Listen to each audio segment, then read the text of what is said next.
மனைவியின் கண்ணீர் சிறுகதை. ஆசிரியர் கிருஷ்ணமூர்த்தி அவர்கள். இரவு மணி 9 ஆகிவிட்டது. விடிந்தால் தீபாவளி. அதுவும் வசந்தாவுக்கு அதுதான் தலை தீபாவளி. எல்லா அலுவல்களையும் முடித்துவிட்டு 8 மணிக்கே வந்து விடுவதாக சொல்லி சென்ற அவளது கணவன் துப்பறியும் இன்ஸ்பெக்டர் சங்கர் இன்னும் வரவில்லை. அவனுக்காகவே சீக்கிரம் வேலைகளை முடித்துவிட்டு 1 மணி நேரமாக வழிமேல் விழி வைத்து வாசலையே பார்த்து கொண்டிருந்தாள். அத்தான், தலை தீபாவளிக்கு இப்போதே துணி எடுத்தால்தான் பேண்ட்டு சட்டை முதலியன சரியாக முன்கூட்டி தைக்க முடியும். எனவே தயவு செய்து தங்களுக்கு எப்பொழுது நேரம் கிடைக்கும் என்று கூறுங்கள், முன்கூட்டியே துணி எடுத்து வரலாம் என்று முதல் நாள் காலையிலேயே கூறியிருந்தாள். வசந்தா, துணி எடுக்க, தைக்க, அளவு கொடுக்க, அது இது என்று செய்ய எனக்கு நேரமில்லை. எனக்கு எல்லாமே ரெடிமேடு தான். என்னை அதற்கெல்லாம் எதிர்பார்க்காதே. உனக்கு வேண்டியதை நீ எடுத்துக்கொள். எனக்கு நானே பார்த்துக்கொள்வேன் என்று கூறிவிட்டான் சங்கர்.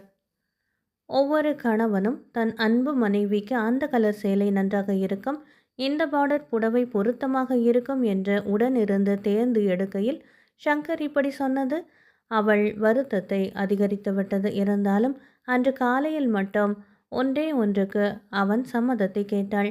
அத்தான், தீபாவளிக்கு துணி வாங்குவதற்காக என்னுடன் வராததையோ, இது நாள் வரையிலும் ஒரு நாள் கூட என்னுடன் முழுதும் தங்காததையோ நான் எண்ணி வருத்தப்படவில்லை. மாறாக சந்தோஷம் அடைகிறேன். நாளை காலை 4 மணிக்கெல்லாம் நாம் எழுந்திருக்க வேண்டியிருப்பதால் தீபாவளிக்கு முதல் நாளான இன்று இரவு எப்போதும் போல வராமல் 8 மணிக்குள் வீட்டுக்கு வந்து விடுங்கள். வசந்தா, கட்டாயம் வருகிறேன். இன்று இரவு 8 மணிக்கெல்லாம் எல்லா வேலைகளையும் முடித்துவிட்டு வந்து விடுகிறேன். நாளை என்ன நடந்தாலும் போகாமல் இருக்க முழு பெர்மிஷனும் வாங்கிவிடுகிறேன், போதுமா என்று சொல்லிக்கொண்டே நடந்து மோட்டார் சைக்கிளில் ஏறி அமர்ந்தான் சங்கர். இப்பொழுது மணி 10 போகிறது. அவன் வாக்களித்தும் இன்னும் வராதது அவளுக்கு சங்கடமாகத்தான் இருந்தது. ஆனால் அவன் முழு பெர்மிஷனில் நாளை முழுவதும் தன்னுடன் இருக்கப் போவதை எண்ணி மனதை தேற்றிக் கொண்டாள். டபா டபா என்ற சிறுவர்கள் போடும் வெடி சத்தத்துக்கு இடையே சங்கரின் மோட்டார் சைக்கிள் வரும் ஓசை கேட்டது. உற்சாகத்துடன் சென்ற வசந்தா வெளிக்கதவை திறந்து விட்டாள். கோபித்துக் கொள்ளாதே வசந்தா, முழு பெர்மிஷன் வாங்கிவிட்டேன், அதனால் தான் கொஞ்சம் தாமதம் என்றபடி மோட்டார் சைக்கிளிலிருந்து இறங்கினான் சங்கர். இரவு திடீரென வீட்டிலிருந்த டெலிஃபோன் அலறியது. இருவரும் விழித்து கொண்டனர். ஓடிச் சென்ற சங்கர் ஃபோனை கையில் எடுத்தான். Hello, Shankar here. அங்கே யாரு? நான் தான் டிஎஸ்பி மகாதேவன் பேசுகிறேன். சங்கர், மிக முக்கியமான அவசர கேஸ் ஒன்று வந்திருக்கிறது. அதை உன்னால் தான் செய்து முடிக்க முடியும். அதனால் உடனே ஸ்டேஷனுக்கு புறப்பட்டு வரவும். விஷயத்தை நேரில் சொல்லுகிறேன். ஆகட்டும் சார் என்று சொல்லி ஃபோனை கீழே வைத்து கொண்டே, வசந்தா, என்ன இது குழந்தை மாதிரி அழுகிறாய்? இப்பொழுது மணி 2 தான் ஆகிறது. போய் விஷயத்தையெல்லாம் முடித்து கொண்டு எப்படியும் 4 மணிக்குள் வந்து விடுவேன்.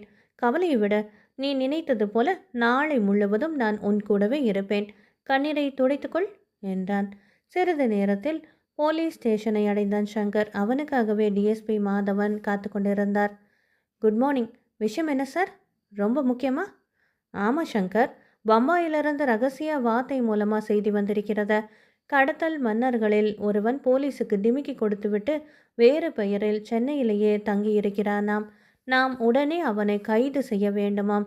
மிகவும் முக்கியமானதால் தான் உன்னை அழைத்தேன். உன் பெர்மிஷன் விடுமுறையை கேன்சல் செய்துவிட்டேன். சாரி சங்கர். பரவாயில்ல சார்.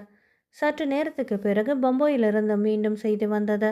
அந்த கடத்தல் மன்னன் மோகனரங்கன் என்ற பெயரிலே சென்னையில் வளைய வருவதாக அதில் கண்டிருந்தது.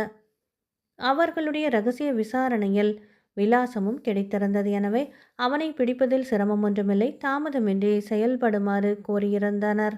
உடனே 10 கான்ஸ்டபிள்களுடன் டிஎஸ்பி மாதவனும் இன்ஸ்பெக்டர் சங்கரும் மோகனரங்கத்தின் ரங்கவிலாஸ் பவனத்தை நோக்கி வண்டியில் விரைந்து சென்றனர்.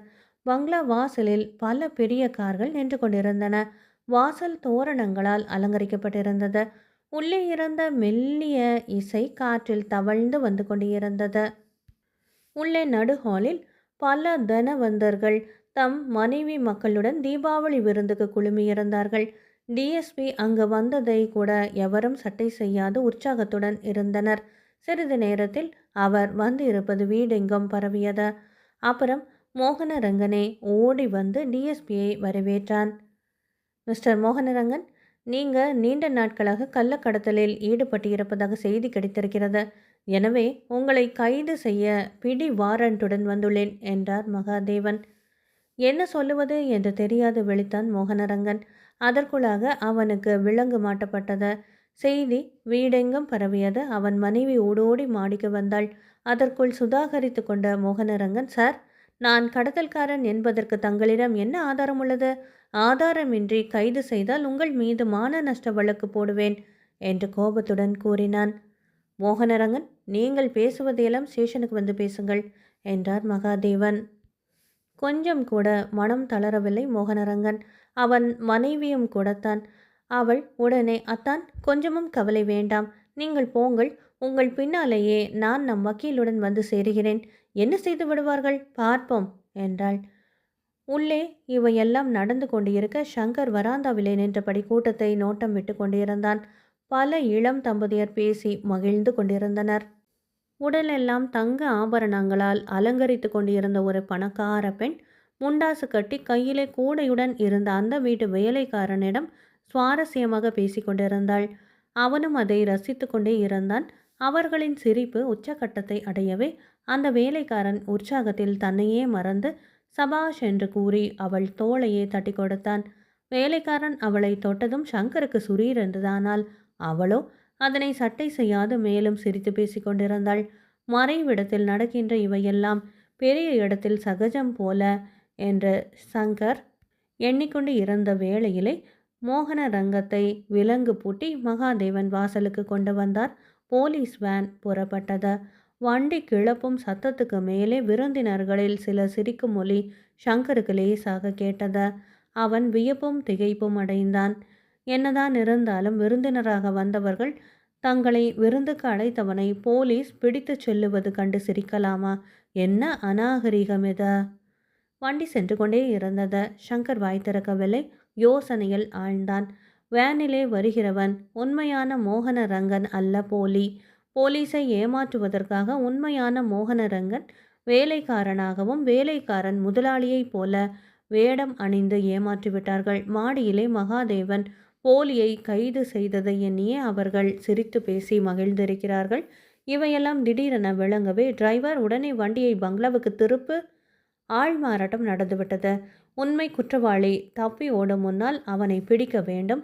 வண்டியை வேகமாக செலுத்து என்றான் சங்கர். மகாதேவன் திகைத்தார். வண்டி விரைந்து சென்றது. சிறிது நேரத்தில் வண்டி மோகனரங்கத்தின் பங்களாவை அடையவும் ஒரு ஃபியட் கார் அங்கிருந்து புறப்படவும் சரியாக இருந்தது. உடனே சங்கர் கீழே குதித்து அதை நிறுத்தினான். உண்மையான மோகனரங்கன் அவர்களை, உடனடியாக இறங்கி சரணடையுங்கள், என்னை நீங்கள் ஏமாற்ற முடியாது என்றான் சங்கர். அவன் வார்த்தையை முடிக்கும் முன்னால், ஐயோ அத்தான், மோசம் போய்விட்டோமே, திட்டமெல்லாம் பாழாகிவிட்டதே. நம்மிடத்திலே பணத்தை வாங்கி கொண்டு போலீஸ் வேனிலே சென்றவன் நம்மை காட்டி கொடுத்து விட்டானே அத்தான், இனிமேல் நான் என்ன செய்வேன் என்று அலறினாள் மோகனரங்கத்தின் மனைவி. ஆமாம் சங்கர், ஆள் மாறாட்டத்தை கண்டுபிடிக்க எது உனக்கு உதவியது என்று கேட்டார் மகாதேவன். அபரிவிதமான செல்வத்தின் பிரதிபலிப்புடன் சர்வ அலங்கார பூஷிதையாக இருந்த ஒருத்தி ஒரு வேலைக்காரனை தட்டி கொடுத்து சிரித்து பேசியதால் சந்தேகம் ஏற்பட்டது. அத்துடன் என் மனைவியின் கண்ணீரும் உதவியது என்றான் சங்கர். என்ன, உன் மனைவியின் கண்ணீரா? ஆமாம், என் மனைவி என்னை இரவிலே வழி அனுப்பும்போது அவள் சிந்திய கண்ணீருடன் முதலிலே நாம் கைப்பற்றிய போலி மோகனரங்கத்தின் மனைவி கண்ணீர் சிந்தாததை ஒப்பிட்டேன். என் மனைவியின் கண்ணீர் குற்றவாளியை எளிதில் காட்டி கொடுத்து விட்டது என்றான் சங்கர். வெல்டன் சங்கர், உண்மை குற்றவாளியை கைது செய்தது மட்டுமன்றி கணவனுக்காக கலங்கும் நம் தமிழ் பெண்களின் உயர்ந்த தத்துவத்தையும் மெய்ப்பித்து விட்டாயே, ரொம்ப நன்றி என்றார் மகாதேவன். சிறிது நேரத்தில் சங்கர் வீட்டை அடைந்து, சாரி வசந்தா, ரொம்பவும் கோபமா என கூறிக்கொண்டே மோட்டார் சைக்கிளிலிருந்து இறங்கினான். உங்களின் இந்த தாமதிக்கும் வழக்கமும் சாரி என்ற வார்த்தையும் எனக்கு ரொம்பவும் பழசுதான் என்றாள் அவள். எவையெல்லாம் ரொம்ப பழசாக போனாலும் இந்த உன் கண்ணீரின் தத்துவம் என்றென்றும் புதிதாகவே இருக்கும் என்று கூறி அவள் விழி நீரை துடைத்தான் சங்கர். அன்பானவர்களை, கிருஷ்ணமூர்த்தி அவர்கள் எழுதிய மனைவியின் கண்ணீர் சிறுகதை நிறைவு பெற்றது. நன்றி.